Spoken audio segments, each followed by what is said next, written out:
Genesis chapters 1 through 3, the creation, and Adam and Eve in the garden. The story of creation. In the beginning, God created the heavens and the earth.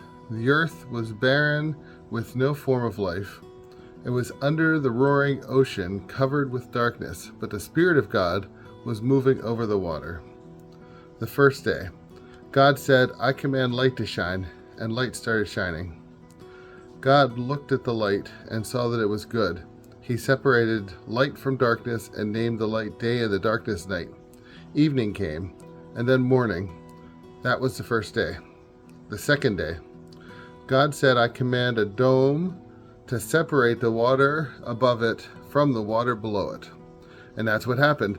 God made the dome and named it sky. Evening came, and then morning. It was the second day. The third day, God said, "I command the water under the sky to come together in one place so that there will be dry ground." And that's what happened. God named the dry ground land, and he named the water ocean. God looked at what he had done and saw that it was good. God said, "I command the earth to produce all kinds of plants, including fruit trees and grain." And that's what happened. The earth produced all kinds of vegetation. God looked at what he had done, and it was good. Evening came, and then morning. That was the third day. The fourth day, God said, "I command lights to appear in the sky, and to separate day from night, and to show the time for seasons, special days and years. I command them to shine on the earth," and that's what happened. God made two powerful lights, the brighter one to rule the day, and the other to rule the night. He also made the stars. Then God put these lights in the sky to shine on the earth, to rule day and night, and to separate light from darkness. God looked at what he had done, and it was good. Evening came, and then morning. That was the fourth day. The fifth day, God said, "I command the ocean to be full of living creatures, and I command birds to fly above the earth." So God made the giant sea monsters and all the living creatures that swim in the ocean. He also made every kind of bird. God looked at what he had done, and it was good, and he gave the living creatures his blessing. He told the ocean creatures to live everywhere in the ocean, and the birds to live everywhere on the earth. Evening came, then morning. That was the fifth day. The sixth day, God said, "I command the earth to give life to all kinds of tame animals, wild animals, and reptiles." And that's what happened. God made every one of them. Then he looked at what he had done, and it was good. God said, "Now we will make humans, and they will be like us. We will let them rule the fish, the birds, and all the other living creatures." So God created humans to be like himself. He made men and women. God gave them his blessing and said, "Have a lot of children, fill the earth with people, and bring it under your control. Rule over the fish in the ocean, the birds in the sky, and every animal on earth. I have provided all kinds of fruit and grain for you to eat, and I have given the green plants and food for everything else that breathes. These will be food for animals, both wild and tame, and for birds." God looked on what he'd done. All of it was very good. Evening came, and then morning. That was the sixth day. So the heavens and the earth and everything else created. The seventh day. By the seventh day, God had finished his work, so he rested. God blessed the seventh day and made it special because on the day he rested from his work. That's how God created the heavens and the earth. The Garden of Eden. When the Lord God made the heavens and the earth, no grass or plants were growing anywhere. God had not yet sent the rain, and there was no one to work the land, but streams came up from the ground and watered the earth. The Lord God took a handful of soil and made a man. God breathed life into the man, and the man started breathing. The Lord made the garden in a place called Eden, which was in the east, and he put the man there. The Lord God placed all kinds of beautiful trees and fruit trees in the garden. Two other trees were in the middle of the garden. One of the trees gave life, and the other gave the power to know the difference between right and wrong. From Eden, a river flowed out to water the garden. Then it divided into 4 rivers. The first is Pishon River, which flows through the land of Havilah, where pure gold, rare perfumes, and precious stones are found. The second is the Gihon River that winds through Ethiopia. The Tigris River that flows east of Assyria is a third, and a fourth is the Euphrates River. The Lord God put the man in the garden to take care of it and to look after it. But the Lord told him, "You may eat fruit from any tree in the garden, except the one that has the power to let you know the difference between right and wrong.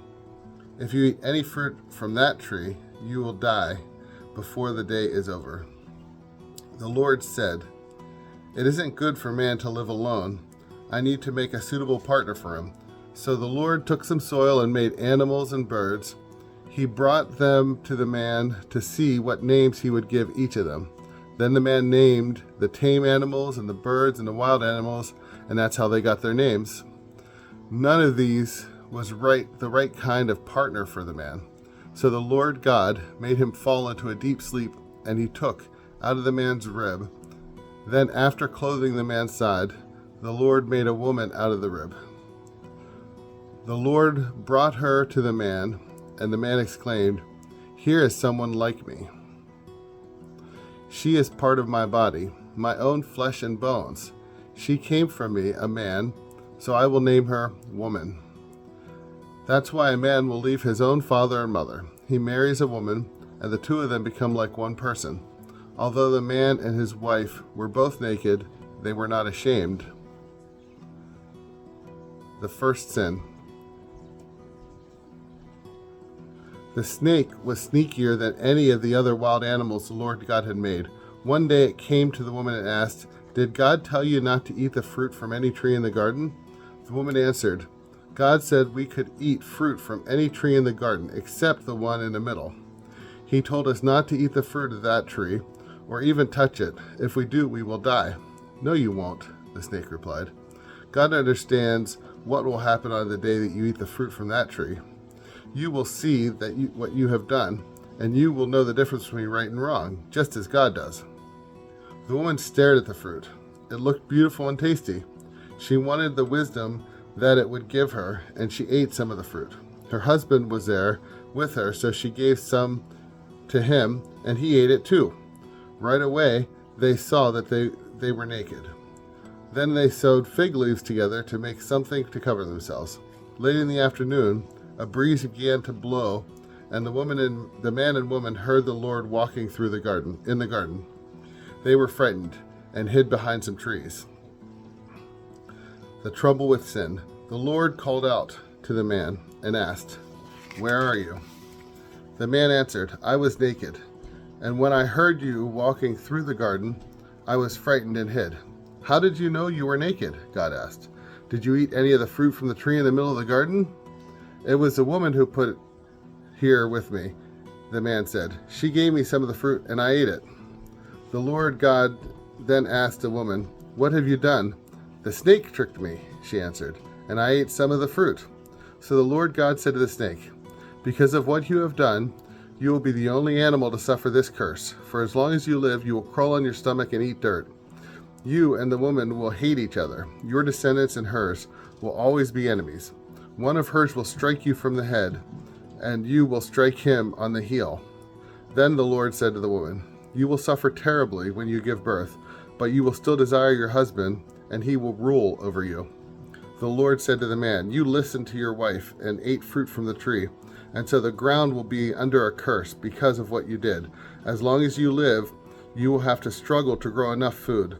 Your food will be plants, but the ground will produce thorns and thistles. You will have to sweat to earn a living. You were made out of soil, and you will once again turn into soil." The man Adam named his wife Eve because she would become the mother of all who live.